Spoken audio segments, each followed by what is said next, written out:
ku-xigeenka Somaliland Cabdiraxmaan Cabdullaahi Ismaaciil Seelici iyo gudoomiyaha golaha wakiilada Somaliland Cabdiraxmaan Ciro iyo xubno ka tirsan golaha wasiirada Somaliland ayaa magaalada Berbera ka qayb galay xaflad qalin jabin aheed oo jaamacadda Berbera ee Golis u qabatay arday halkaasi ka qalin jabinaysa sida faahinta warkan magaalada Berbera inooga soo diray Maxamed Cabdullaahi Sofariste madaxweyne ku-xigeenka Jamhuuriyadda Somaliland Cabdiraxmaan Cabdullaahi Ismaaciil Seelici iyo gudoomiyaha baarlamaanka Somaliland Cabdiraxmaan Ciro ayaa maanta xaflad jaamacadda Golis ee Berbera u qabatay 58 arday oo jaamacaddaasi ka qalin jabiyay kaga qayb galay magaalada Berbera. xafladan ayaa waxa iyaguna ka soo qayb galay wasiirada qorsheynta caafimaadka iyo wasiir dowlaha waxbarashada Somaliland. gudoomiyaha golaha deegaanka ee degmada Berbera Cabdishakuur Maxamuud Xasan Cidin iyo maamulka gobolka Saaxil iyo dekedda Berbera ayaa iyaguna xafladaasi ka soo qayb galay. jaamacadda Golis faraceeda Berbera oo ah jaamacaddii ugu horeysay ee laga hirgeliyo gobolka Saaxil ayaa dufcadan maanta ka qalin jabisay noqonaysa tii labaad ee ka qalin jabisa waxaana 58 arday ee maanta qalin jabinaya ay barteen culumaha ganacsiga iyo caafimaadka waxaana ugu horeyn faahfaahin dheeraad ah ka bixiyay ardaydan qalin jabinaysay iyo jaamacadda Golisba faraceeda Berbera gudoomiyaha jaamacadda Golis ee faraca Berbera xildhibaan Naasir Xaaji Cali Shire mudanayaal iyo marweyn maanta waa maalin aad iyo aad u weyn oo ku suntan taariikhda soo jireenka ah ee gobolka Saaxil gaar ahaan magaalada Berbera waa maalin ka turjumaysa himilooyinkii ay higsanayeen dadka gobolka Saaxil waa guur kale oo maanta u soo hoyatay haddaan nahay gobolka Saaxil mudanayaal iyo marweyn waxaan halkan isugu nimid inaan ku hambaliyeyno ugu xafladeyno 58 arday oo ka qalin jabiyay jaamacadda Golis ee Berbera oo noqonaya dufcaddii labaad una dhiganta dufcaddii tobnaad ee jaamacadaha Golis ee Somaliland. waxaan aad iyo aad ugu faraxsanahay lana qeybsanayaa farxadda sharaf iyo maamuus iyo karaamada noo ah annaga ardayda qalin jabinaysa 58 ah farxaddooda waa farxaddeeda sharaftoodu waa sharafteeda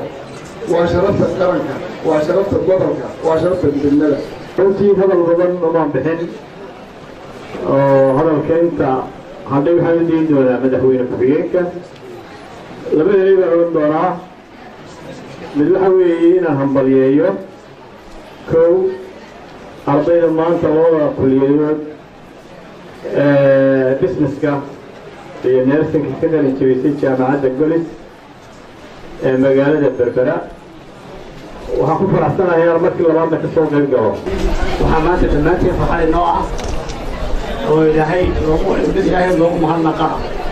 in ilaahayna maanta ina kala siiyey amaan joogna xafladan aadka u qurux badan leh oo ay ku qalin jabinayaan 58 aqoon-yahan waxa aad iyo aad loogu farxo ilaahay loogu mahadnaqo marka koowaad hadalka intiisii badnayd madaxdii horeysay baa yidhi waxaan runtii munaasabadda xafladda awgeed aan hambalyada koowaad siinayaa 58 aqoon-yahan ee maanta loo dabaaldegayo tacliintoodii inay first degree ka qaateen maanta jaamacadda Golis aad iyo aad baxan lahay hambalyo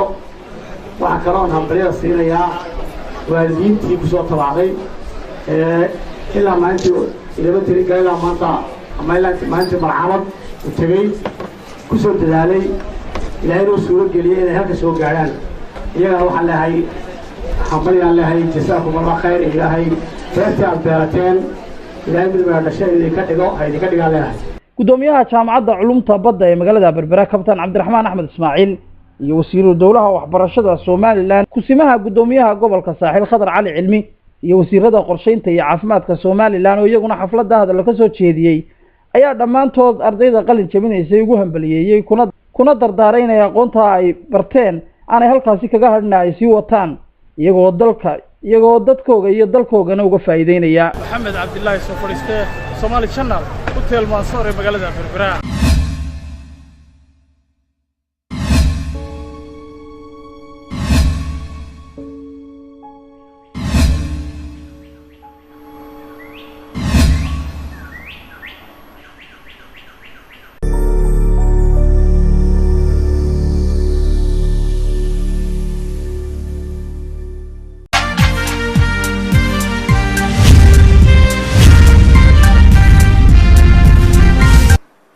ku-xigeenka Somaliland Cabdiraxmaan Cabdullaahi Ismaaciil Saylici iyo gudoomiyaha golaha wakiilada Somaliland Cabdiraxmaan Ciro iyo xubno ka tirsan golaha wasiirada Somaliland ayaa magaalada Berbera ka qayb galay xaflad qalin jabin aheed oo jaamacadda Berbera ee Golis u qabatay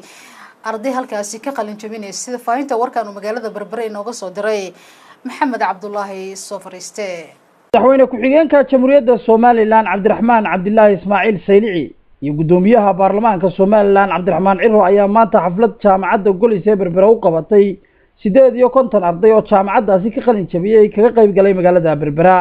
xafladan ayaa waxa iyaguna ka soo qayb galay wasiirada qorsheynta caafimaadka iyo wasiir dowlaha waxbarashada Somaliland. gudoomiyaha golaha deegaanka ee degmada Berbera Cabdishakuur Maxamuud Xasan Cidin iyo maamulka gobolka Saaxil iyo dekedda Berbera ayaa iyaguna xafladaasi ka soo qayb galay. jaamacadda Golis faraceeda Berbera oo ah jaamacaddii ugu horeysay ee laga hirgeliyo gobolka Saaxil ayaa dufcadan maanta ka qalin jabisay noqonaysa tii labaad ee ka qalin jabisa waxaana 58 arday ee maanta qalin jabinaya ay barteen culumaha ganacsiga iyo caafimaadka waxaana ugu horeyn faahfaahin dheeraad ah